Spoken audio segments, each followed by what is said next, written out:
welcome to Epiphytic Cacti. Today I figured we'd talk a little bit about a unregistered hybrid. This hybrid, I believe, I'm not entirely sure about this, but I believe that it is an Australian hybrid that just hasn't been registered in the United States. I've only ever really seen this hybrid listed as available from one place, from its originating source, which I believe must have been Rainbow Gardens. It is a really, really exceptional growing hybrid. I started this hybrid from cuttings 2 years ago. I started from a couple of different cuttings, and it's really been kind of an exceptional grower for me. It doesn't really have any spotting or anything like that. It bloomed for the first time last year. I think it only produced one flower, but that was, it was a really cute little flower, and here it is blooming again. It's produced a few more flowers this year. Really a fantastic grower, and I really like the way that it grows. So I don't know if you can see here, but like most of these branches are actually kind of like, this is actually new growth here, but most of these branches, they're kind of coming straight up. And I think that what's going to happen is as these branches get a little bit heavier, it's actually going to start hanging down and be pendant.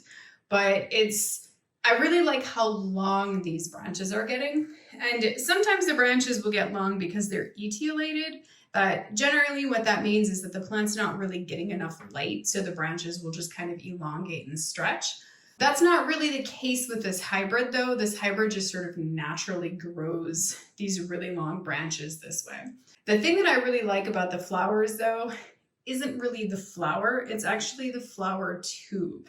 It has this really interesting and unusual flower tube here. Let me grab one of these. As you can see, the flower tube is like a reddish kind of purplish color. There you go. And it was like this last year. I think it bloomed in the fall as well, and it was like this in the fall, and it's like this again. It just has these really interesting flower tubes. And I just think that's really cool. Most of the time the flower tubes aren't really like that. Like sometimes they'll be a little bit of a darker green, maybe a little bit pink or whatever, but that's pretty pink.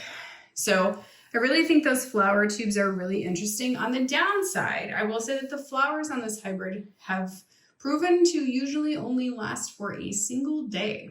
And that could be attributed to blooming indoors, but I genuinely think that these are some very short-lived flowers. So if we zoom in here and we just get a closer look at this flower, you can see it's just a really, really, really vibrant pink. And it is vibrant. It's really more of a fuchsia. It's got a little bit of a reddish midstripe. You can see here in these inner petals, there's a reddish midstripe. And as it goes out, that reddish midstripe becomes bigger, and eventually the back petals are just completely that reddish color. It's got a very, very strong funnel form. It really kind of maintains that funnel form. These do curl a little bit, but not very much. It never really opens much more than this, really. So it has a very strong funnel form, and there again, you can see this really cool flower tube that's coming here.